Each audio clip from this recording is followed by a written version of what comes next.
ಶ್ರೀಗುರುಭ್ಯೋ ನಮಃ. ಹರಿ ಓಂ.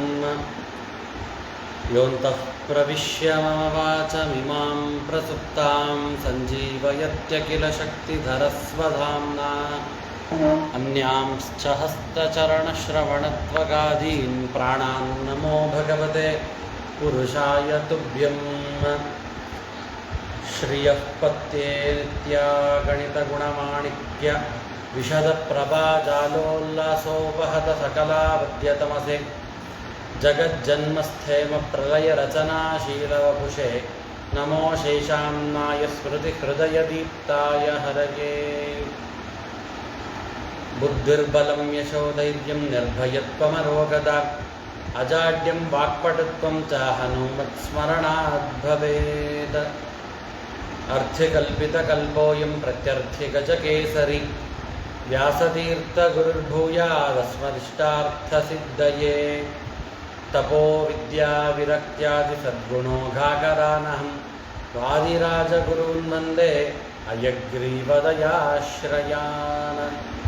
ದುರ್ವಾದಿದ್ವಾಂತರವಯೇ ವೈಷ್ಣವೇಂದೀವರೇಂದವೇ ಶ್ರೀರಾಘವೇಂದ್ರ ಗುರವೇ ನಮೋऽತ್ಯಂತದಯಾಲವೇ. ಸುಷಮೀಂದ್ರಕರಾಬ್ಜೋತ್ಥಂ ರಾಘವೇಂದ್ರ ಗುರುಪ್ರಿಯಂ ಸುಯತೀಂದ್ರ ಗುರುಂ ವಂದೇ ಮೂಲರಾಮಾರ್ಚನೇರದಂ. ಶ್ರೀ ಗುರುಭ್ಯೋ ನಮಃ. ಹರಿ ಓಂ. ಅಧುನಾ ಪೀಠದಲ್ಲಿ ವಿರಾಜಮಾನರಾದ ಹಾಗೂ ನನ್ನ ವಿದ್ಯಾಗುರುಗಳಾದಂತಹ ಪೂಜ್ಯ ಶ್ರೀ ಸುಬುಧೇಂದ್ರ ತೀರ್ಥ ಶ್ರೀಪಾದಂಗಳವರಿಗೆ ನನ್ನ ಅನಂತಾನಂತ ದಂಡ ಪ್ರಣಾಮಗಳನ್ನು ಸಲ್ಲಿಸುತ್ತಾ, ಹಾಗೂ ನನ್ನ ಮತ್ತೋರ್ವ ವಿದ್ಯಾಗುರುಗಳಾದಂತಹ ಪೂಜ್ಯ ಆಚಾರ್ಯರಿಗೂ ಕೂಡ ನನ್ನ ಅನಂತಾನಂತ ದಂಡ ಪ್ರಣಾಮಗಳನ್ನು ಸಲ್ಲಿಸುತ್ತಾ, ಈ ಯಾವ ಅಧಿಕ ಮಾಸದ ಪ್ರಯುಕ್ತ ಪ್ರವಚನ ಮಾಲಿಕೆ ನಡೀತಾ ಇದೆ. ಪ್ರತಿ ದಿನವೂ ಕೂಡ ಒಂದೊಂದು ಪೌರಾಣಿಕವಾದಂತಹ ವಿಷಯಗಳನ್ನು ಇಟ್ಟುಕೊಂಡು ಎಲ್ಲ ಪಂಡಿತರು ಕೂಡ ಯಾವ ಪ್ರವಚನವನ್ನು ನಡೆಸಿಕೊಡ್ತಾ ಇದ್ದಾರೆ. ಈ ಯಾವ ಅಧಿಕ ಮಾಸದಲ್ಲಿ ನಮಗೆ ಎಷ್ಟಾದರೆ ಅಷ್ಟು ಪುಣ್ಯ ಕಾರ್ಯವನ್ನು ನಾವು ಮಾಡಬೇಕು. ಯಾಕೆ ಅಂತಂದರೆ, ಬೇರೆ ಪೂಜಾದಿಗಳನ್ನು, ಕಾರ್ಯಕ್ರಮಾದಿಗಳನ್ನು, ಹೋಮಾದಿಗಳನ್ನೆಲ್ಲವನ್ನು ಕೂಡ ನಾವು ಮಾಡ್ತೇವೆ. ಬಹುಶಃ ನಾವು ಎಲ್ಲ ಕಾರ್ಯವನ್ನು ಕೂಡ ಮಾಡುವುದು ಯಾವುದಕ್ಕೋಸ್ಕರ ಅಂದರೆ, ಎಲ್ಲವೂ ಕೂಡ ಸಕಾಮ ಕರ್ಮವೇನೇ ಆಗಿರುತ್ತೆ.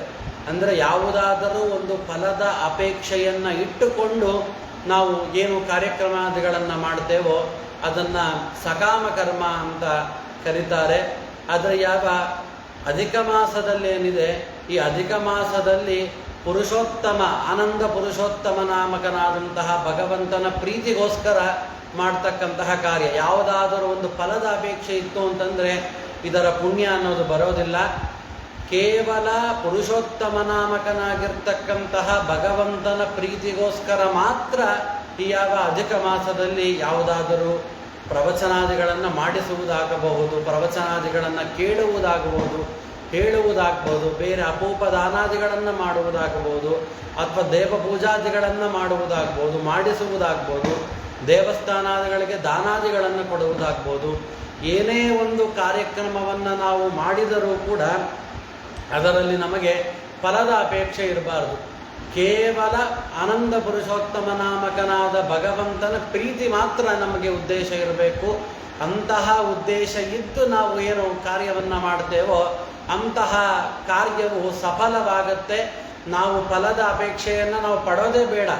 ಆದರೆ ನಮಗೆ ಯಾವುದೇ ತೊಂದರೆಯಾಗದಂತೆ ಭಗವಂತನ ಮೇಲೆ ವಿಶೇಷವಾಗಿ ಭಗವಂತನ ಮೇಲೆ ಭಕ್ತಿ ಬರಬೇಕಾದರೆ ಏನು ಬೇಕು? ಜ್ಞಾನ ಬೇಕು. ಯಾಕಂದರೆ ಯಾವುದಾದ್ರೂ ಒಂದು ಪದಾರ್ಥವನ್ನು ನಾವು ಖರೀದಿ ಮಾಡಬೇಕಾದರೆ ಅದರ ಜ್ಞಾನವಿಲ್ಲದೆ ನಾವು ಮಾಡಲಿಕ್ಕೆ ಆಗೋದಿಲ್ಲ. ಆಯಿತು, ಅದರ ಜ್ಞಾನ ಇದ್ದರೂ ಕೂಡ ಇಚ್ಛೆ ಬೇಕು. ಯಾಕಂದರೆ ಸುಮಾರು ನಮಗೆ ಗೊತ್ತಿರುವಂತಹ ಪದಾರ್ಥಗಳಿದೆ, ಆದರೆ ಅದನ್ನು ನಾವು ತೆಗೆದುಕೊಳ್ಳೋದಿಲ್ಲ. ಯಾಕೆ ನಾವು ತೆಗೆದುಕೊಳ್ಳೋದಿಲ್ಲ ಅಂತಂದರೆ ಅದರ ಇಚ್ಛೆ ನಮಗಿಲ್ಲ. ಇಚ್ಛೆ ಇಲ್ಲದೆ ಇರಬೇಕಾದ್ರೆ ನಾವೇನನ್ನು ತೆಗೆದುಕೊಳ್ಳಿಕ್ಕಾಗ್ತದೆ? ಆದ್ದರಿಂದ ಮೊದಲಿಗೆ ಜ್ಞಾನ ಬೇಕು. ಜ್ಞಾನ ಬಂದ ಮೇಲೆ ಇಚ್ಛೆ ಬಂದ ಮೇಲೆ ಆ ಪದಾರ್ಥವನ್ನು ಖರೀದಿ ಮಾಡುವುದಕ್ಕೋಸ್ಕರವಾಗಿ ನಾವು ಪ್ರವೃತ್ತಿಯನ್ನು ಮಾಡ್ತೇವೆ. ಅದರಂತೆ ಭಗವಂತನ ಜ್ಞಾನ ಬಂತು ಅಂತಂದರೆ ಭಗವಂತನ ಮೇಲೆ ನಮಗೆ ಇಚ್ಛೆ ಅಂತಂದರೆ ಭಕ್ತಿ, ಭಗವಂತನ ಮೇಲೆ ಭಕ್ತಿ ಬರುತ್ತೆ. ಇಂತಹ ಸರ್ವೋತ್ತಮನಾಗಿದ್ದಾನೆ ಭಗವಂತ ಅಂತ ಯಾವ ತಾರತಮ್ಯಗಳನ್ನು ನಾವು ವಿಚಾರ ಮಾಡಿದಾಗ ಎಲ್ಲ ತಾರತಮ್ಯದಲ್ಲೂ ಕೂಡ ಮೇಲ್ಪಟ್ಟಂತಹ ವ್ಯಕ್ತಿ ಯಾರು ಅಂತಂದರೆ ನಮ್ಮ ಭಗವಂತ. ಇಂತಹ ಸರ್ವ ನಿಯಾಮಕನಾದ ಸಕಲೋದ್ಧಾರಕನಾಗಿರ್ತಕ್ಕಂತಹ ಭಗವಂತ ಇಷ್ಟು ಕೋಟ್ಯಾಂತರ ದೇವತೆಗಳನ್ನು, ಮನುಷ್ಯರನ್ನು ಎಲ್ಲರನ್ನೂ ಕೂಡ ನಿಯಮನೆ ಮಾಡ್ತಾ ಇದ್ದಾನೆ ಅಂತಂದರೆ ಇಂತಹ ಯಾವ ಭಗವಂತನ ಒಂದು ಶಕ್ತಿ ಎಂಥದ್ದಿರಬಾರ್ದು ಅಂತ ಅವನ ಜ್ಞಾನ ಬಂದ ನಂತರ ಅವನ ಮೇಲೆ ಭಕ್ತಿ ಬರುತ್ತೆ. ಯಾವಾಗ ಆಯ ಭಗವಂತನ ಮೇಲೆ ನಮಗೆ ಭಕ್ತಿ ಬರುತ್ತೋ ಆ ಭಕ್ತಿ ಬಂದಾಗ ನಾವು ದೇವತಾ ಕಾರ್ಯಗಳಲ್ಲಿ ಪ್ರವೃತ್ತಿಯನ್ನು ಮಾಡಲಿಕ್ಕೆ ಆಗತ್ತೆ. ಆದ್ದರಿಂದ ನಾವು ದೇವರ ಪೂಜೆ, ದೇವರ ಸ್ತೋತ್ರ, ದೇವರ ಸ್ತೋತ್ರಾದಿಗಳನ್ನು ಪಾರಾಯಣ ಏನಾದರೂ ದೇವರಿಗೆ ಸಂಬಂಧಪಟ್ಟ ವಿಷಯಗಳಲ್ಲಿ ನಾವು ಮೊದಲಿಗೆ ಪ್ರವೃತ್ತಿಯನ್ನು ಮಾಡಬೇಕಾದ್ರೆ ಮೊದಲಿಗೆ ಭಗವಂತನ ಜ್ಞಾನ ಬೇಕು. ಯಾವಾಗ ಭಗವಂತನ ಜ್ಞಾನ ಬರುತ್ತೆ ಅಂತಂದರೆ ಈ ರೀತಿಯಾಗಿ ಪುರಾಣ ಪ್ರವಚನಾದಿಗಳನ್ನು ಕೇಳಿದಾಗ ಅಂತಹ ಭಗವಂತನ ಮಹಾತ್ಮೆ, ನಮ್ಮ ಭಗವಂತನ ಮಹಿಮೆ ಎಂಥದ್ದು ಅಂತ ಗೊತ್ತಾಗತ್ತೆ. ಆವಾಗ ನಮಗೆ ಭಗವಂತನ ಮೇಲೆ ಭಕ್ತಿ ಅನ್ನೋದು ಉಂಟಾಗತ್ತೆ. ಆ ರೀತಿಯಾಗಿ ಅನೇಕ ವಿದ್ವಾಂಸರು ಅಧಿಕ ಮಾಸ ಆರಂಭವಾದ ದಿನದಿಂದ ಹಿಡಿದು ಅಧಿಕ ಮಾಸ ಮುಗಿಯುವ ಪರ್ಯಂತ ಸುಮಾರು ಜನ ತುಂಬ ಒಳ್ಳೆಯ ವಿಷಯಗಳನ್ನೆಲ್ಲವನ್ನು ಕೂಡ ತಿಳಿಸಿಕೊಟ್ಟಿದ್ದಾರೆ. ಅದೇ ರೀತಿಯಾಗಿ ಇಂದಿನ ದಿನ ಯಾವ ಅಧಿಕ ಮಾಸದ ಒಂದು ಪರ್ವಕಾಲದಲ್ಲಿ ಭಗವಂತನ ಮಹಿಮೆಯನ್ನು ಕೊಂಡಾಡ್ತಕ್ಕಂತಹ ಒಂದು ಸ್ತೋತ್ರ ಅದು ಗಜೇಂದ್ರ ಮೋಕ್ಷ ಸ್ತೋತ್ರ ಎಂಬುದಾಗಿ. ಯಾವ ಗಜೇಂದ್ರ ಮೋಕ್ಷದ ಕತೆ ಭಾಗವತದಲ್ಲಿ ಬರ್ತಕ್ಕಂಥದ್ದು. ಯಾವ ಭಾಗವತವನ್ನು ನಾವು ಪ್ರತಿನಿತ್ಯವೂ ಕೂಡ ಕೇಳಲೇಬೇಕಂತೆ. ಯಾಕೆಂದರೆ ಶ್ಲೋಕಾರ್ಧಂ ಶ್ಲೋಕಪಾದಂಬ ನಿತ್ಯಂ ಭಾಗವತಂ ಪಠೇತ್ ಅಂತ ಹೇಳ್ತಾರೆ. ಅಂದರೆ ಭಾಗವತದಲ್ಲಿ ಒಂದು ಅರ್ಧ ಶ್ಲೋಕ ಅಥವಾ ಒಂದೇ ಒಂದು ಪಾದವನ್ನಾದರೂ ಕೂಡ ನಾವು ನಿತ್ಯದಲ್ಲಿಯೂ ಕೂಡ ಭಾಗವತದ ಒಂದು ಸ್ಮರಣೆಯನ್ನು ಮಾಡಿದ್ರೆ ಭಗವಂತನ ಮೇಲೆ ವಿಶೇಷವಾಗಿ ಭಕ್ತಿ ಬರುತ್ತೆ. ಅಂತಹ ಭಗವಂತನ ಮೇಲೆ ಭಕ್ತಿಯನ್ನು ತಂದುಕೊಡುವಂತಹ ಯಾವ ಗಜೇಂದ್ರ ಮೋಕ್ಷ, ಯಾಕೆ ಗಜೇಂದ್ರ ಮೋಕ್ಷವನ್ನು ಹೇಳುವಂತಹ ಪ್ರಸಕ್ತಿ ಯಾಕೆ ಬಂತು ಅಂತಂದರೆ ಯಾವ ಪರೀಕ್ಷಿತ್ ರಾಜ ಶುಕಾಚಾರ್ಯರನ್ನು ಕುರಿತು ಹೇಳ್ತಾರಂತೆ. ಸ್ವಾಯಂಭುವ ಸ್ನೇಹ ಮನೋರ್ವಂಶೋಯಂ ವಿಸ್ತರಾಚ್ಯುತ ಮನ್ವಂತರೇ ಹರೇರ್ಜನ್ಮ ಕರ್ಮಾಣಿ ಚ ಮಹೀಶಯ ಅಂತ ಇಲ್ಲಿ ಹೇಳ್ತಾರೆ. ಅಂತಂದರೆ ಯಾವ ಚತುರ್ಥ ಸ್ಕಂದದ ಭಾಗವತದ 4ನೇ ಸ್ಕಂದದಲ್ಲಿ ಯಾವ ಪರೀಕ್ಷಿತ್ ಮಹಾರಾಜನಿಗೆ ಶುಕಾಚಾರ್ಯರು ಹೇಳಿರ್ತಾರೆ. ಯಾವ ಸ್ವಯಂಭುವ ಮನುವಿನ ವಂಶದ ಬಗ್ಗೆ ವಿಸ್ತಾರವಾಗಿ ಶುಕಾಚಾರ್ಯರು ಹೇಳ್ತಾರಂತೆ. ವಿಸ್ತಾರವಾಗಿ ಆ ಯಾವ ಸ್ವಯಂಭುವ ಮನುವಿನ ಬಗ್ಗೆ ಕೇಳಿದ ನಂತರ ಪುನಃ ಆ ಯಾವ ಪರೀಕ್ಷಿತ್ ಮಹಾರಾಜ ಶುಕಾಚಾರ್ಯರನ್ನು ಕುರಿತು ಪ್ರಶ್ನೆ ಮಾಡ್ತಾ ಇದ್ದಾರಂತೆ. ಆಯಿತು ಸ್ವಾಮಿ, ಸ್ವಯಂಭುವ ಮನ್ವಂತರದ ಬಗ್ಗೆ ನಮಗೆ ನೀವು ಹೇಳಿದ್ರಿ, ಅದಾದ ಮೇಲೆ ಬರುವಂತಹ ಮನ್ವಂತರ ಯಾವುದು, ಅದರಲ್ಲಿ ಇರುವಂತಹ ಭಗವಂತನ ಮಹಿಮೆಗಳೇನು ಎಲ್ಲವನ್ನೂ ಕೂಡ ಹೇಳಿ ಅಂತಂದಾಗ ಆಗ ಸ್ವಯಂಭುವ ಮನ್ವಂತರವಾದ ಮೇಲೆ ಎರಡನೇ ಮನ್ವಂತರ ಯಾವುದು ಅಂತಂದರೆ ಸ್ವಾರೋಚಿಷ ಮನ್ವಂತರ ಎಂಬುದಾಗಿ ಆ ಯಾವ ಮನ್ವಂತರಕ್ಕೆ ಹೆಸರು. ಆ ಯಾವ ಮನುವಿನ ಪುತ್ರರು ಯಾರು ಅಂತಂದರೆ ದ್ಯುಮಂತ, ಸುಷೇಣ, ರೋಚಿಷ್ಮತ್ ಎಂಬುದಾಗಿ ಆ ಯಾವ ಮನುವಿನ ಪುತ್ರರು ಎಂಬುದಾಗಿ ಆ ಯಾವ ಆ ಮನ್ವಂತರದ ಕಥೆಗಳನ್ನೆಲ್ಲವನ್ನು ಕೂಡ ಹೇಳ್ತಾರೆ. ಆ ಎಲ್ಲ ಕಥೆಗಳನ್ನು ಹೇಳಿದ ಮೇಲೆ ಆಮೇಲೆ ಬಂದಂತಹ ಯಾವ 4ನೇ ಮನ್ವಂತರ ಯಾವುದು ಅಂತಂದರೆ ಯಾವ ಉತ್ತಮ ಅನ್ನುವಂತಹ ಒಬ್ಬ ದೇವತೆಯ ತಮ್ಮ ತಾಪಸ ಎಂಬುದಾಗಿ ಆ ಯಾವ ತಾಪಸ ಮನ್ವಂತರದಲ್ಲಿ ಆಗಿರತಕ್ಕಂತಹ ಎಲ್ಲ ಕಥೆಗಳನ್ನು ಕೂಡ ವಿಶೇಷವಾಗಿ ಹೇಳ್ತಾರೆ. ಆಮೇಲೆ ಪುನಃ ಯಾವ ಪರೀಕ್ಷಿತ್ ಮಹಾರಾಜ ಕೇಳ್ತಾನಂತೆ, ಸ್ವಾಮಿ ದೈವ ನನಗೆ ಯಾವ ಗಜೇಂದ್ರನಿಗೆ ಮುಕ್ತಿಯನ್ನು ಕೊಟ್ಟಿರ್ತಕ್ಕಂತಹ ಯಾವ ಗಜೇಂದ್ರ ಮೋಕ್ಷ ಕಥೆ ಏನಿದೆ, ಆ ಯಾವ ಗ್ರಾಹಗ್ರಸ್ತ ಮಮೋಮುಚತ್ ಅಂತ ಹೇಳ್ತಾರೆ.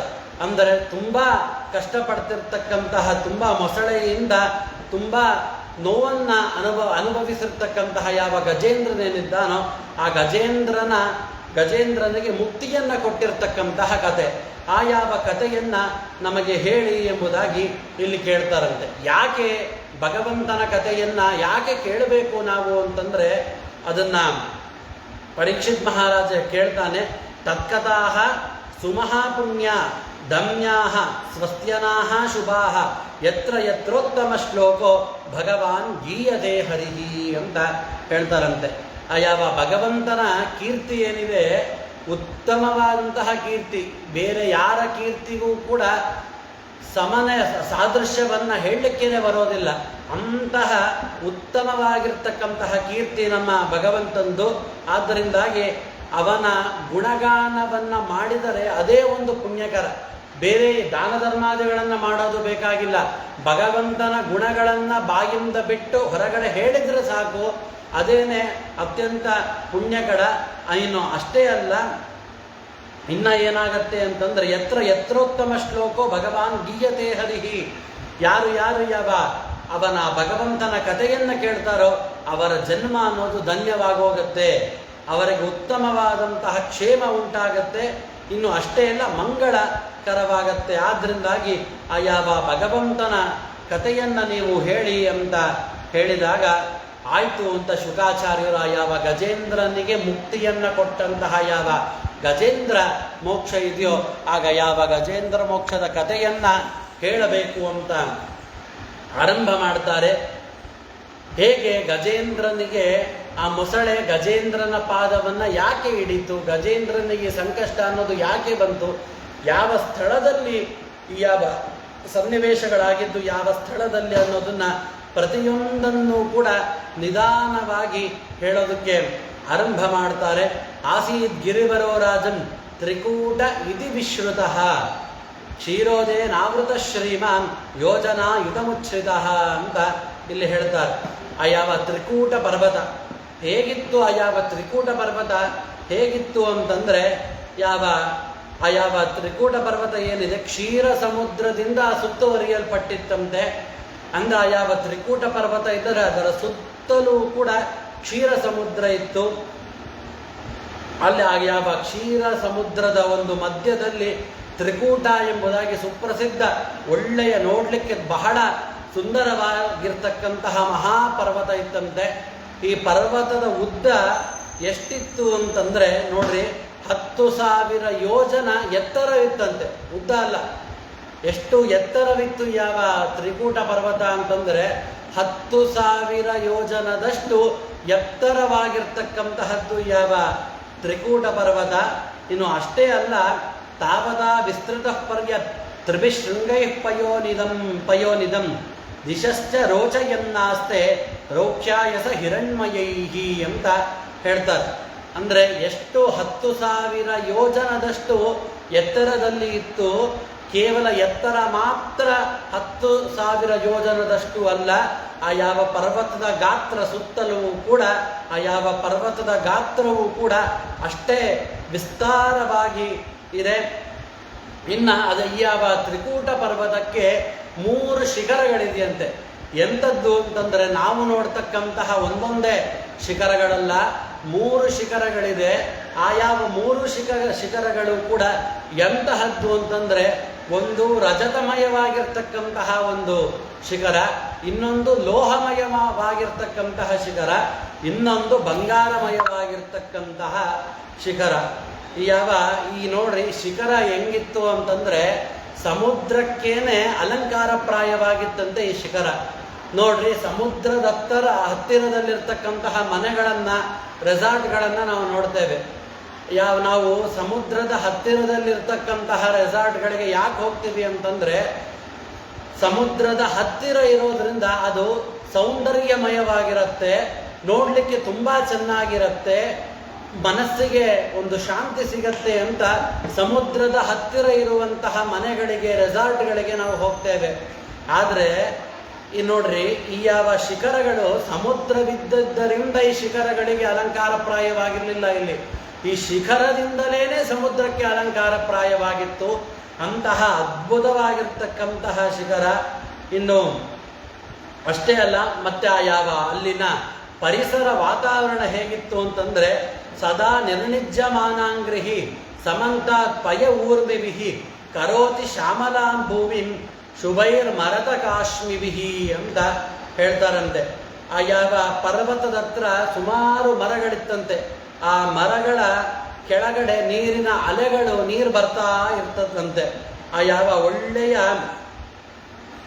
ಆ ಯಾವ ಪರ್ವತ ಇರತಕ್ಕಂತಹ ಯಾವ ಭೂಮಿ ಏನಿದೆ ಎಷ್ಟು ಸುಂದರವಾಗಿದೆ ಅಂತಂದ್ರೆ, ಮರತಕ ರತ್ನ ಅಂತ ರತ್ನಗಳಲ್ಲೇನೆ ಶ್ರೇಷ್ಠವಾಗಿರ್ತಕ್ಕಂತಹ ರತ್ನ. ಆ ರತ್ನಗಳೆಲ್ಲವೂ ಕೂಡ ಅಲ್ಲೇ ಇರ್ತಿತ್ತಂತೆ. ಆ ಯಾವ ನೆಲವನ್ನ ನೋಡಿದ್ರೆ ಎಲ್ಲಿಯೂ ಕೂಡ ಆ ಯಾವ ಹಸಿರು ಬಣ್ಣ ಇಲ್ಲದೆ ಇರುವಂತಹ ವರ್ಣಗಳಲ್ಲಿಲ್ವೇ ಇಲ್ಲಂತೆ. ಎಲ್ಲಿ ನೋಡಿದರೂ ಕೂಡ ಹಸಿರು ಬಣ್ಣದಿಂದ ಕಂಗೊಳಿಸ್ತಾ ಇರ್ತದೆ. ಇನ್ನ ಅಷ್ಟೇ ಅಲ್ಲ, ಅಲ್ಲಿ ಯಾರ್ಯಾರು ವಿಹಾರವನ್ನ ಮಾಡ್ತಾ ಇರ್ತಾರೆ ಅಂತಂದ್ರೆ, ಸಿದ್ಧಚಾರಣ ಗಂಧರ್ವ ವಿದ್ಯಾಧರ ಮಹೋರಗೈಹಿ ಕಿನ್ನರೈಹಿ ಅಪ್ಸರೋಭಿಶ್ಚ ಕ್ರೀಡದ್ಭಿರ್ದುಷ್ಟ ಕಂದರಹ ಅಂತ ಹೇಳ್ತಾರಂತೆ. ಸಾಮಾನ್ಯರಾದ ಮನುಷ್ಯರು ಅಲ್ಲಿ ಇರ್ತಿರ್ಲಿಲ್ಲ. ಯಾರು ಅಂತಂದ್ರೆ ಸಿದ್ಧ, ಚಾರಣ, ಗಂಧರ್ವ, ವಿದ್ಯಾಧರ, ಮಹಾನಾಗ, ಕಿನ್ನರ, ಅಪ್ಸರ, ಇಂತಹ ಒಳ್ಳೊಳ್ಳೆ ದೇವತಾ ಮನುಷ್ಯರೆಲ್ಲರೂ ಕೂಡ ವಿಹಾರವನ್ನು ಮಾಡಿಕೊಂಡು ಆ ಯಾವ ಪರ್ವತದಲ್ಲಿ ವಾಸವನ್ನ ಮಾಡ್ತಾ ಇದ್ರಂತೆ.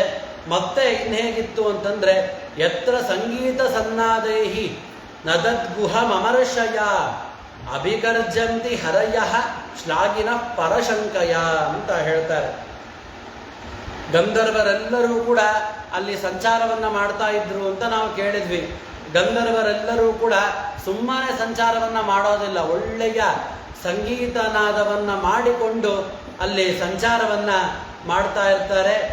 ಯಾವ ನೋಡ್ರಿ, ಆ ಯಾವ ಗಂಧರ್ವರೆಲ್ಲರೂ ಕೂಡ ಯಾವ ಸಂಗೀತವನ್ನ ಹೇಳಿಕೊಂಡು ಸಂಚಾರ ಮಾಡ್ತಾ ಇದ್ರೆ, ಹುಲಿಸಿಂಹಗಳಿರತ್ತಲ್ಲ, ಆ ಹುಲಿಸಿಂಹಗಳೆಲ್ಲವೂ ಕೂಡ ಆನೆಗಳೇನಾದರೂ ಬಂದಿದೆಯೇನೋ ಅಂತ ಎಲ್ಲ ಹುಲಿಗಳೆಲ್ಲವೂ ಕೂಡ ಯಾವ ಗರ್ಜನೆ ಮಾಡ್ತಾ ಇತ್ತಂತೆ.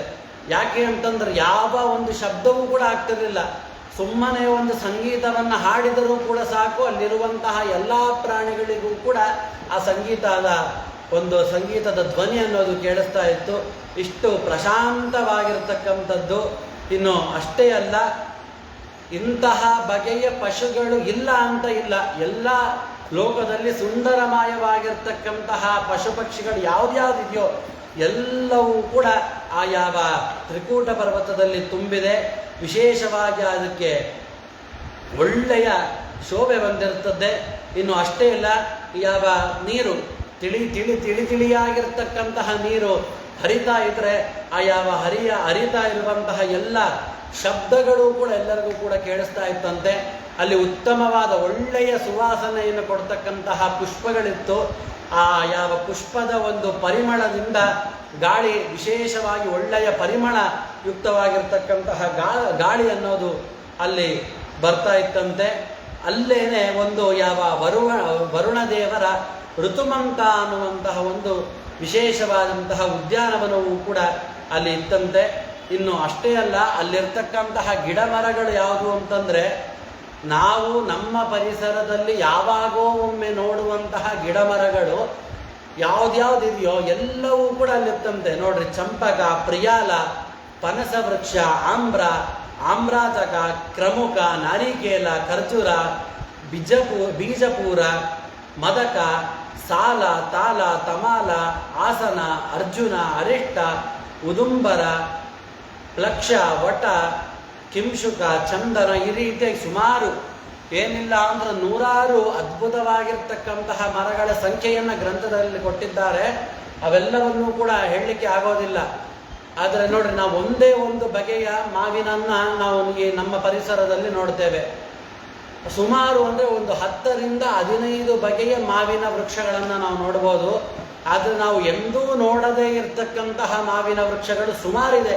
ಆ ಎಲ್ಲ ಮಾವಿನ ವೃಕ್ಷಗಳು ಕೂಡ ಈ ಯಾವ ಉದ್ಯಾನವನದಲ್ಲಿ ಇತ್ತಂತೆ. ಇಂತಹ ಯಾವ ಒಂದು ಬಗೆಯಾದ ಮಾವಲ್ಲ, ಅನೇಕ ಬಗೆಯಾದ ಮಾವು, ಅನೇಕ ಬಗೆಯಾದ ಹಲಸು, ಅನೇಕ ಬಗೆಯಾದ ಅಡಿಕೆ, ಅನೇಕ ಬಗೆಯಾದ ಖರ್ಜೂರ, ಅನೇಕ ಬಗೆಯಾದ ದಾಳಿಂಬೆ, ಸುಮಾರು ಒಂದೊಂದು ಫಲದ ವೃಕ್ಷಗಳೇ ಅನೇಕ, ಅಂದರೆ ಭಿನ್ನ ಭಿನ್ನವಾದ ವೃಕ್ಷಗಳೆಲ್ಲವೂ ಕೂಡ ಅಲ್ಲಿ ಇದ್ದಂತೆ. ಇಂತಹ ವಿಶೇಷವಾಗಿರ್ತಕ್ಕಂತಹದ್ದು ಇದು. ಇಂತಹ ಸಮಯದಲ್ಲಿ ಏನಾಯಿತು ಅಂತಂದರೆ ಅದನ್ನು ವಿಸ್ತಾರ ಮಾಡಿ ಹೇಳ್ತಾರೆ ಗ್ರಂಥಕಾರರು. ತತ್ರೈಕದಾ ತದ್ಗಿರಿಕಾನನಾಶ್ರಯ ಕರೇಣು ಬಿರ್ವಾರಣಯೂತ ಪಶ್ಚರನ್ನ ಸಕಂಟಕಂ ಕೀಚಕ ವೇಣು ವೇತ್ರವತ್ ವಿಶಾಲ ಗುಲ್ಮಂ ಪ್ರರುಜನ್ ವನಸ್ಪತೀನ್ ಅಂತ. ಯಾವ ತ್ರಿಕೂಟ ಪರ್ವತ ಹೇಗಿತ್ತು ಅಂತ ಇಷ್ಟೊತ್ತು ಕೇಳಿದ್ವಿ. ಆ ತ್ರಿಕೂಟ ಪರ್ವತದಲ್ಲಿ ದೊಡ್ಡದಾದಂತಹ ಒಂದು ಆನೆ ವಾಸ ಮಾಡ್ತಾ ಇತ್ತಂತೆ. ಅದು ಏನು ಮಾಡುತ್ತು ಅಂದರೆ ಕರೇಣು ಬಿರ್ ವಾರಣ ಯೂತ ಪಶ್ಚರನ್ನ, ಅದೊಂದೇ ವಾಸ ಮಾಡ್ತಾ ಇರಲಿಲ್ಲ, ತನ್ನ ಸಕುಟುಂಬ ಸಮೇತವಾಗಿ ತನ್ನ ಹೆಣ್ಣಾನೆ, ಹೆಂಡತಿ ಮತ್ತು ಮಕ್ಕಳು ಎಲ್ಲರನ್ನೂ ಕೂಡ ಕರೆದುಕೊಂಡು ಬರ್ತಾ ಇತ್ತಂತೆ. ಹೇಗೆ ಬರ್ತಾ ಇತ್ತು? ಸಕಂಟಕಂ ಕೀಚಕ ವೇಣುವೇತ್ರವತು, ಅಂದರೆ ಗಟ್ಟಿಯಾಗಿರ್ತಕ್ಕಂತಹ ಮುಳ್ಳಿಂದ ಕೂಡಿರುವಂತಹ ಬಿದುರು ವೃಕ್ಷಗಳು ಅದೆಲ್ಲವನ್ನೂ ಕೂಡ ನಾಶ ಮಾಡಿಕೊಂಡು ಅದು ಬರ್ತಾ ಇತ್ತಂತೆ. ಯಾವ ಆನೆಯ ಪ್ರಬಲ, ಆನೆಯ ಬಲ ಎಷ್ಟಿತ್ತು ಅಂತಂದರೆ ಯದ್ಗಂಧ ಮಾತ್ರ ದರಯೋ ಗಜೇಂದ್ರಾಹ ವ್ಯಾಘ್ರಾದಯೋ ವ್ಯಾಲ ಮೃಗಾಸ್ಸ ಖಡ್ಗಾಹ ಮಹೋರಗಶ್ಚಾಪಿ ಭಯಾದ್ರವಂತೆ ಸಗೌರ ಕೃಷ್ಟ ಶಲಭಾಶ್ಚ ಮರ್ಯಃ ಅಂತ ಹೇಳ್ತಾರೆ. ಅಂದರೆ ಹೇಗಿತ್ತು ಅಂತಂದರೆ ಯಾವ ಆನೆ ಬರ್ತಾ ಇದ್ರೆ ಒಂದು ವಾಸನೆ ಬರುತ್ತಂತೆ. ಯಾವ ವಾಸನೆಗೆ ಆ ಕಾಡಿನ ರಾಜವನ್ನು ಯಾವುದನ್ನು ನಾವು ಕರಿತೇವೆ? ಸಿಂಹವನ್ನ ಕಾಡಿನ ರಾಜ ಅಂತ ಕರಿತೇವೆ. ಆ ಯಾವ ಸಿಂಹ, ಹುಲಿ ಎಲ್ಲವೂ ಕೂಡ ಓಡಿ ಹೋಗ್ತಾ ಇತ್ತಂತೆ. ಯಾಕಂದ್ರೆ ನೋಡ್ರಿ, ಆನೆಗಿಂತಲೂ ಕೂಡ ಪ್ರಾಬಲ್ಯ ಸಿಂಹಕ್ಕೆ ಹೆಚ್ಚು ಇದೆ. ಆದರೆ ಯಾವ ಗಜೇಂದ್ರನನ್ನ ನೋಡ್ತು ಅಂತಂದ್ರೆ ಆ ಸಿಂಹವೂ ಕೂಡ ಓಡಿ ಹೋಗ್ತಾ ಇತ್ತಂತೆ. ಇನ್ನು ಅಷ್ಟೇ ಅಲ್ಲ, ವೃಷಾವರಾಹ ಮಹಿಷರ್ಕಶಲ್ಯ ಗೋಪುಚ್ಛಸಾಲ ವೃಕಮರ್ಕಟಾಶ್ಚ ಅನ್ಯೇ ಚ ಕ್ಷುದ್ರ ಹರಿಣಾಶ್ಚಾದಯ ಚರಂತ್ಯ ಭೀತಾ ಯದನುಗ್ರಹೇಣ ಚರಂತ್ಯ ಭೀತಾ. ಅಂದ್ರೆ ಯಾರ ಅನುಗ್ರಹದಿಂದ ಭಯ ಪಡದೆ ಸಂಚರಿಸ್ತಾ ಇದ್ವೋ ಅಂತ. ನೋಡ್ರಿ, ಆ ಯಾವ ಪ್ರದೇಶದಲ್ಲಿ ತೋಳು, ಕಾಡು ಹಂದಿ, ಕಾಡೆಮ್ಮೆ, ಕರಡಿ, ಎತ್ತು, ಅನೇಕ ಬಗೆಯಾಗಿರ್ತಕ್ಕಂತಹ ಕಪಿಗಳು ಮೊದ ಎಲ್ಲ ದುರ್ಬಲ ಪ್ರಾಣಿಗಳು ಕೂಡ ಇತ್ತಂತೆ. ಈ ದುರ್ಬಲ ಪ್ರಾಣಿಗಳನ್ನೆಲ್ಲವನ್ನೂ ಕೂಡ ಯಾವ ಹುಲಿ, ಸಿಂಹ, ಚಿರತೆ ಇವೆಲ್ಲವೂ ಕೂಡ ತಿಂದು ಬಿಡ್ತಾ ಇತ್ತು. ಆದರೆ ಯಾವ ಗಜೇಂದ್ರನೊಟ್ಟಿಗೆ ಇವುಗಳು ಅಭೀತಾಹ ಅಂದ ಯಾವುದೇ ಒಂದು ಭಯವನ್ನ ಪಡದೆ ಗಜೇಂದ್ರನೊಟ್ಟಿಗೆ ಬರ್ತಾ ಇತ್ತಂತೆ. ಯಾಕೆ ಅಂತಂದ್ರೆ ಅವರೊಬ್ಬರೇ ಹೋದರೆ ಸಿಂಹ ಅನ್ನೋದು ಸಂಹಾರ ಬೇಟೆ ಆಡ್ಬಿಡತ್ತೆ. ಆದರೆ ಗಜೇಂದ್ರನ ಒಟ್ಟಿಗೆ ಹೋದ್ರೆ ಯಾವುದೇ ಒಂದು ಉತ್ತಮ ಪ್ರಾಣಿಯು ಏನನ್ನೂ ಕೂಡ ಇವುಗಳಿಗೆ ಮಾಡ್ತಾ ಇರಲಿಲ್ಲಂತೆ. ಈ ರೀತಿಯಾಗಿ ತುಂಬಾ ಚೆನ್ನಾಗಿ ನೋಡ್ರಿ, ನಾವು, ನಮ್ಮ ಹೆಂಡತಿ, ನಮ್ಮ ಮಕ್ಕಳು ಈ ಯಾವ ಚಿಂತೆಯಲ್ಲೇನೆ ನಾವಿರ್ತೇವೆ.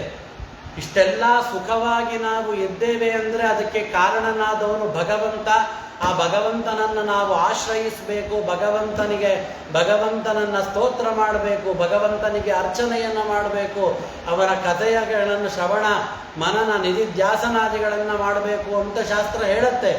ಆದರೆ ಯಾವ ಸಾಂಸಾರಿಕವಾದ ಸುಖವನ್ನೇನೆ ಪರಮ ಸುಖ ಅಂತ ತಿಳಿದುಕೊಂಡು ನಾವು ಆರಾಮಾಗಿ ಬಿಡ್ತೇವೆ, ಆಗ ಭಗವಂತನ ಜ್ಞಾನ, ಭಗವಂತನ ಬಗ್ಗೆ ನಮಗೇನೂ ಕೂಡ ಗೊತ್ತಿರೋದಿಲ್ಲ. ಆದರೆ ಒಂದೇ ಒಂದು ಸಣ್ಣ ತೊಂದರೆ ಬಂದರೆ ಸಾಕು ಭಗವಂತ ಅಂತ ಹೇಳ್ತೇವೆ. ಅದೇ ರೀತಿಯಾಗೇನೆ ಇಲ್ಲಿಯೂ ಕೂಡ ಆರಾಮಾಗಿ ಸುಖವಾದ ಜೀವನ, ಈ ಜೀವನಕ್ಕಿಂತಲೂ ಸುಖವಾದ ಇನ್ನೊಂದು ಜೀವನ ಇಲ್ಲವೇ ಇಲ್ಲ ಅಂತ ಅಂದ್ಕೊಂಡು ಗಜೇಂದ್ರ ವಾಸ ಮಾಡ್ತಾ ಇದ್ದ. ಅವಾಗ ಅವನಿಗೆ ಆ ಕಂಟಕ ಅನ್ನೋದು ಬರುತ್ತೆ. ಏನು ಅಂದರೆ ಸಗರ್ಮ ತಪ್ತ ಕರಬಿಃ ಕರೇಣುಭಿಃ ವೃತೋ ಮದಚ್ಯುತ್ ಕಲಭೈರನುದ್ರುತಃ ಗಿರಿಂ ಗಿರಿಂಲಾ ಪರತಃ ಪ್ರಕಂಪಯನ್ ನಿಷೇವ್ಯಮಾಣೋಲಿ ಕುಲೈರ್ಮದಾಶನೈ. ನೋಡಿ, ಸಘರ್ಮ ತಪ್ತಃ, ಘರ್ಮ ತಪ್ತಃ ಅಂತ ಹೇಳೋದು. ಅಂದರೆ ಇದು ಸಂಚಾರ ಮಾಡ್ತಾ ಇರುತ್ತೆ, ತನ್ನ ಹೆಂಡತಿ ಮಕ್ಕಳೊಟ್ಟಿಗೆ ವಿಶೇಷವಾಗಿ ಸಂಚಾರ ಮಾಡ್ತಾ ಇರುತ್ತೆ. ಘರ್ಮ ತಪ್ತಃ, ಬಿಸಿಲಿನ ಒಂದು ಶಾಖೆ, ಬಿಸಿಲನ್ನು ತಡೆದುಕೊಳ್ಳೋದಕ್ಕೆ ಆಗಲಿಲ್ಲಂತೆ.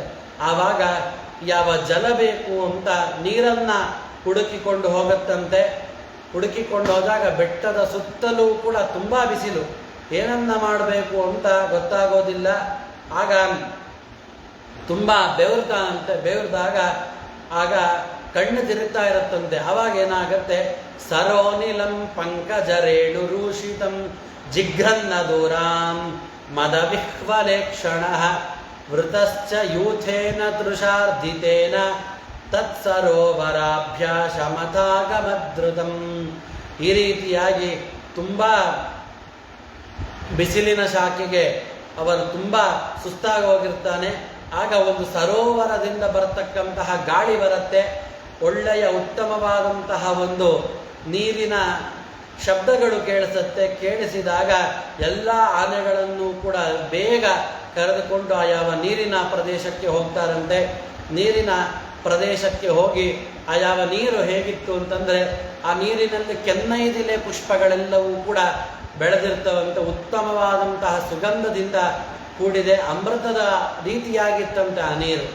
ಆ ನೀರನ್ನು ಹೇಗೆ ಮಾಡ್ತೋ, ಪಪೋನಿಕಾನಂ ನಿಜ ಪುಷ್ಕರೋದ್ಧೃತಂ ಆತ್ಮಾನಮದ್ಭ್ಯ ಸ್ನಪಯನ್ ಗತಕ್ಲಮಃ ಅಂತ ಹೇಳ್ತಾರೆ. ಅಂದರೆ ಸೊಂಡಲಿನಿಂದ ಎತ್ಕೊಂಡು ಮೈ ಮೇಲೆ ಹಾಕೊಳ್ಳತ್ತಂತೆ. ಈ ರೀತಿಯಾಗಿ ಶ್ರಮವನ್ನು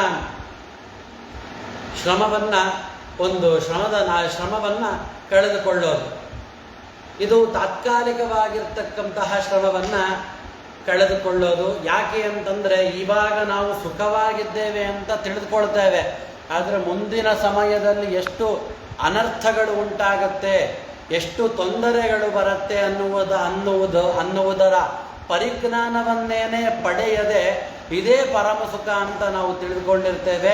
ಅದೇ ರೀತಿಯಾಗಿ ಯಾವ ಗಜೇಂದ್ರನೂ ಕೂಡ ವಿಶೇಷವಾಗಿ ಸಂಸಾರದ ಸುಖದಲ್ಲಿ ಇದ್ದು ಆ ನೀರಿಗೆ ಬೀಳ್ತಾನೆ. ನೀರಿಗೆ ಬಿದ್ದು ಒದ್ದಾಡ್ತಾ ಇರ್ತಾನಂತ. ಆರಾಮಾಗಿ ಜಲಕ್ರೀಡೆಗಳನ್ನು ಮಾಡಿಕೊಂಡು ಕಾಲವನ್ನು ಕಳೀತಾ ಇದ್ದಾನೆ. ಮುಂದೆ ಅವನಿಗೆ ಮೊಸಳೆ ಹಿಡಿಯತ್ತೆ ಅನ್ನುವಂತಹ ಪರಿಜ್ಞಾನ ಇಲ್ಲ. ಎಷ್ಟು ಸಾವಿರಾರು ವರ್ಷಗಳ ಕಾಲ ದುಃಖವನ್ನು ಅನುಭವಿಸ್ಬೇಕು.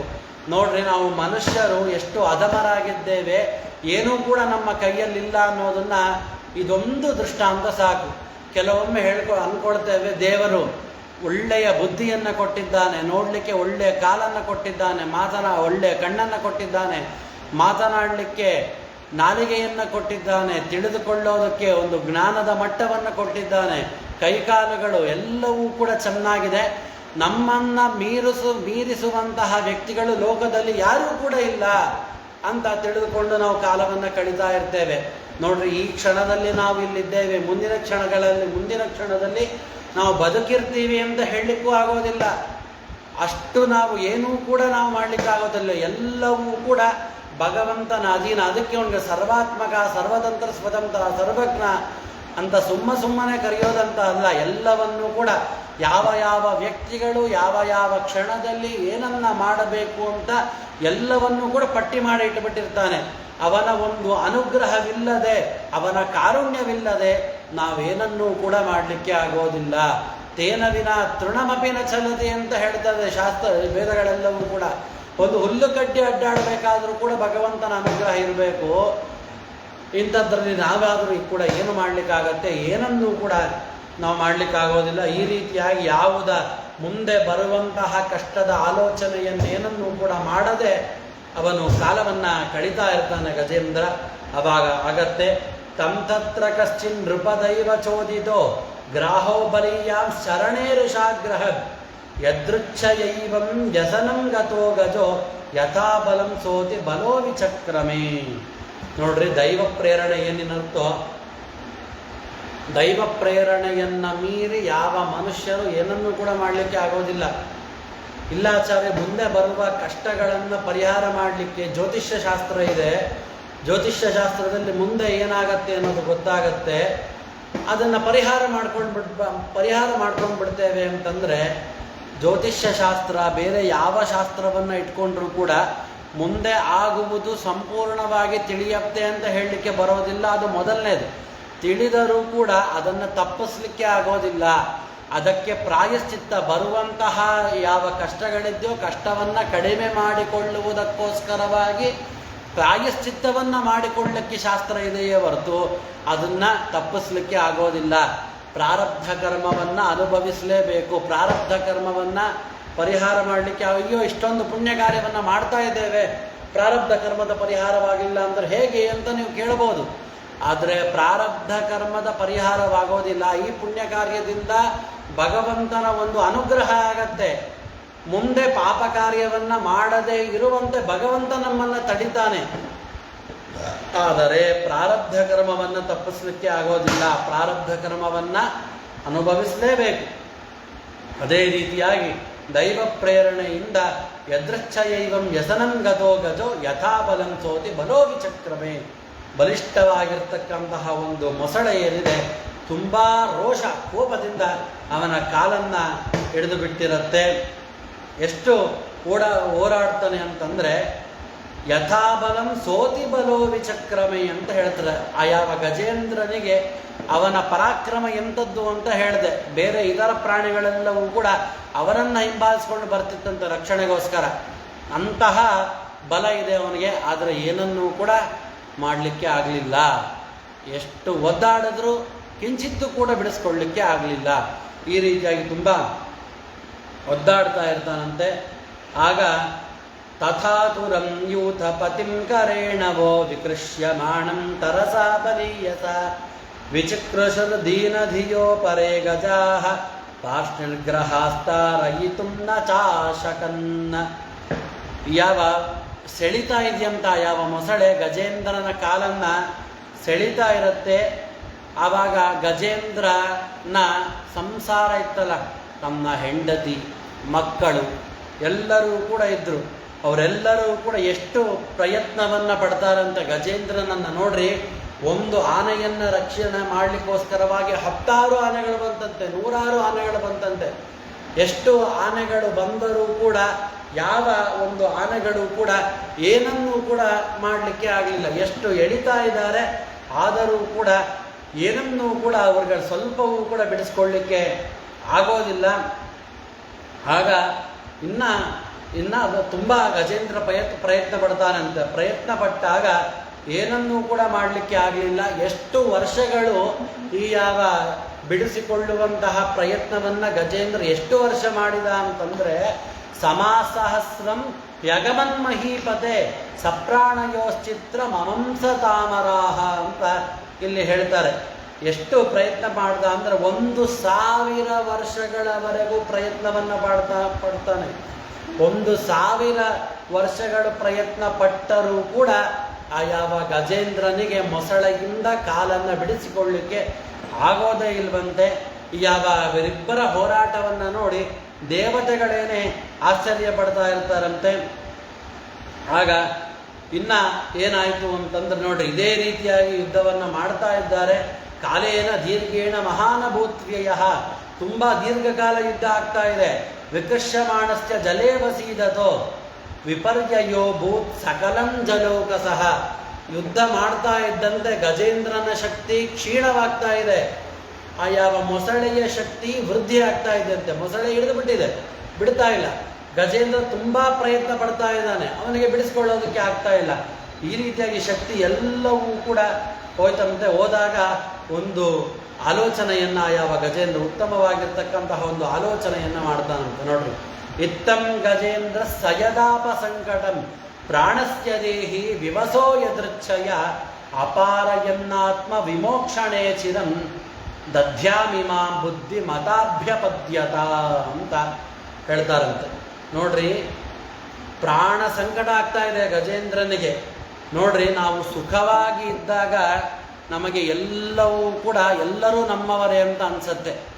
ನಮಗೆ ನಿಜವಾದ ಕಷ್ಟ ಯಾವಾಗ ಬರುತ್ತೆ ನೋಡಿ, ಆವಾಗ ನಮ್ಮವರು ಯಾರು ಬೇರೆ ನಮ್ಮವರು ಯಾರು ಅನ್ನುವ ನಿಜವಾದ ಅರ್ಥವಾಗ ಗೊತ್ತಾಗುತ್ತೆ. ಸಂಪೂರ್ಣ ಜೀವನವನ್ನು ಹೆಂಡತಿ ಮಕ್ಕಳಿಗೋಸ್ಕರ ಕಳೆದ ಗಜೇಂದ್ರ, ಹೆಂಡತಿಯರಿಗೆ ಸುಖವಾಗಿ ಹೆಂಡತಿ ಮಕ್ಕಳನ್ನು ಸುಖವಾಗಿ ನೋಡಿಕೊಂಡ. ಅದೇ ರೀತಿಯ ನಾವು ಕೂಡ ನೋಡ್ರಿ, ಸುಖವಾಗಿ ಹೆಂಡತಿ ಮಕ್ಕಳಿದ್ರೆ ಸಾಕು, ಸುಖವಾಗಿ ಇರ್ತೇವೆ. ಇದೇ ಜೀವನ, ಇದೇ ಸಾಂಸಾರಿಕವಾದ ಸುಖವೇನೆ ಪಾರಮಾರ್ಥಿಕವಾದ ಸುಖ. ಯಾವ ಮೋಕ್ಷ ಬೇಕಾಚಾರ್ಯ, ಇಂತಹ ಸುಖ ನಮಗಿದೆ ಸಾಕು ಅಂತ ನಾವು ವಿಚಾರವನ್ನು ಮಾಡ್ತೇವೆ. ಆದರೆ ನಮಗೆ ಕಷ್ಟ ಬರುತ್ತೆ ನೋಡಿ. ಒಂದು ದಿನ ಕಷ್ಟ ಬಂದಾಗ ನಮ್ಮ ಸಹಾಯಕ್ಕೆ ನಮ್ಮ ಹೆಂಡತಿಯೂ ಆಗೋದಿಲ್ಲ, ಮಕ್ಕಳು ಆಗೋದಿಲ್ಲ, ಯಾರೂ ಕೂಡ ಆಗೋದಿಲ್ಲ. ನೋಡ್ರಿ, ಗಜೇಂದ್ರನಿಗೆ ಕಷ್ಟ ಬಂತು, ಹೆಂಡತಿ ಮಕ್ಕಳೇನು ಮಾಡಿದ್ರು, ಸ್ವಲ್ಪ ಪ್ರಯತ್ನ ಪಟ್ಟರು. ಪ್ರಯತ್ನ ಪಟ್ಟಾಗ ಬಿಡಿಸ್ಕೊಳ್ಳಿಕ್ಕೆ ಆಗಲಿಲ್ಲ, ಬಿಟ್ಟುಬಿಟ್ರು ಅಷ್ಟೇ. ಅದೇ ರೀತಿಯಾಗೇನೆ ನಮ್ಮ ಜೀವನವೂ ಕೂಡ ಗಜೇಂದ್ರನ ಜೀವನವಿದ್ದಂತೆ. ಆದ್ದರಿಂದ ಇರುವಂಥ ಎಷ್ಟು ಸಮಯ ಬರುತ್ತೋ ನಮಗೆ, ನಾವು ಎಷ್ಟು ಸಮಯದವರೆಗೆ ಬದುಕಿರ್ತೇವೋ ಗೊತ್ತಿಲ್ಲ, ನಮ್ಮ ಆಯಸ್ಸು ಎಷ್ಟಿದೆಯೋ ಗೊತ್ತಿಲ್ಲ. ಅದರಲ್ಲಿ ನಿದ್ರೆಗೋಸ್ಕರನೇ ಅರ್ಧ ಜೀವನವನ್ನು ಕಳೀತೇವೆ. ಇನ್ನು ಕೆಲವು ಜೀವನ ಕೆಲಸ ಕಾರ್ಯಾದಿಗಳಿಗೋಸ್ಕರ ಕಳೀತಾವೆ.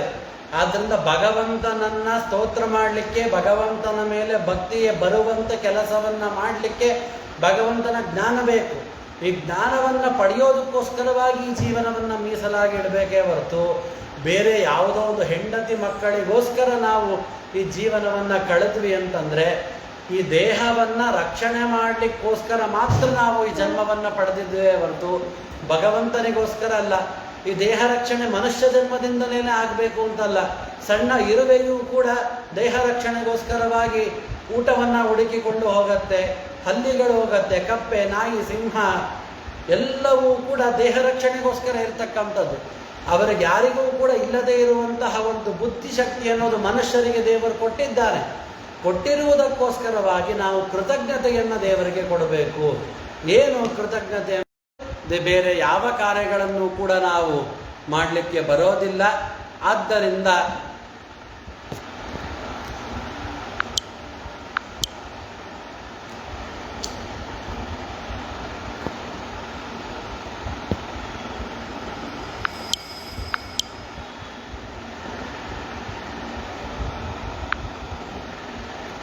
ಇದನ್ನು ಬಿಟ್ಟು ಬೇರೆ ಯಾವ ಕಾರ್ಯಗಳನ್ನು ಕೂಡ ನಾವು ಮಾಡಲಿಕ್ಕೆ ಬರೋದಿಲ್ಲ. ಆದ್ದರಿಂದ ಯಾವ ಗಜೇಂದ್ರ ಏನನ್ನ ತಿಳಿದ ಅಂತಂದರೆ ಒಂದು ಆಲೋಚನೆಯನ್ನು ಮಾಡ್ತಾನಂತೆ. ನಮಾಮಿ ಮೇ ಜ್ಞಾತಯ ಆತುರಂ ಗಜಾಹ ಕುತಃಕರಿಣ್ಯ ಪ್ರಭವಂತಿ ಮೋಚಿತಂ ಗ್ರಾಹೇಣ ಪಾಶೇನ ವಿಧಾತುರಾವೃತೋ ಪ್ಯಹಂಚತಂ ಯಾಮಿ ಪರಂಪರಾಯಣಂ. ಆದ್ದರಿಂದ ಇವರು ಯಾರೂ ಕೂಡ ನನ್ನ ಸಂಕಷ್ಟದಿಂದ ಬಿಡಿಸಲಿಕ್ಕೆ ಆಗೋದಿಲ್ಲ. ಆದ್ದರಿಂದ ಇಂತಹ ಭಗವಂತನನ್ನೇ ನನಗೆ ಪೂರ್ವಜನ್ಮದ ಸ್ಮರಣೆ ಬರುತ್ತೆ. ಅವನ ಪೂರ್ವಜನ್ಮ ಎಂಥದ್ದು ಅನ್ನೋದನ್ನು ಮುಂದೆ ಹೇಳ್ತೇನೆ. ಇಂತಹ ಭಗವಂತನ ಸರ್ವೋತ್ತಮನಾದ ಸರ್ವೋತ್ಕೃಷ್ಟನಾಗಿರ್ತಕ್ಕಂತಹ ಭಗವಂತನ ಸ್ತೋತ್ರವನ್ನು ಮಾಡಿದಾಗ ಮಾತ್ರ ನಮಗೆ ಮಾಡಲಿಕ್ಕೆ ಆಗತ್ತೆ. ಬೇರೆ ಏನನ್ನೂ ಕೂಡ, ಬೇರೆ ಯಾವುದನ್ನು ಮಾಡಿದರೂ ಕೂಡ ನಾವು ಈ ಯಾವ ಸಂಕಷ್ಟದಿಂದ ನಾನು ಪರಿಹಾರ ಆಗಲಿಕ್ಕೆ ಆಗೋದಿಲ್ಲ. ಇದಕ್ಕೆ ಭಗವಂತನ ಕರುಣೆಯೊಂದು ಬಿಟ್ಟರೆ ಬೇರೆ ಏನನ್ನೂ ಕೂಡ ನಾನು ಮಾಡಲಿಕ್ಕೆ ಆಗೋದಿಲ್ಲ. ಆದ್ದರಿಂದ ಭಗವಂತನ ಸ್ತೋತ್ರವನ್ನು ಮಾಡ್ತೇನೆ ಅಂತ ಸಂಕಲ್ಪವನ್ನು ಮಾಡ್ತೇನೆ.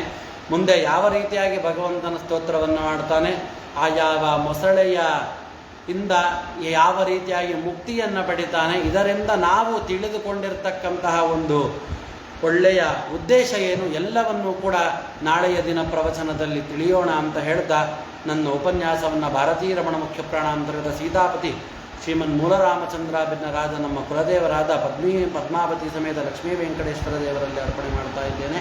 ಶ್ರೀಕೃಷ್ಣಾರ್ಪಣಮಸ್ತು.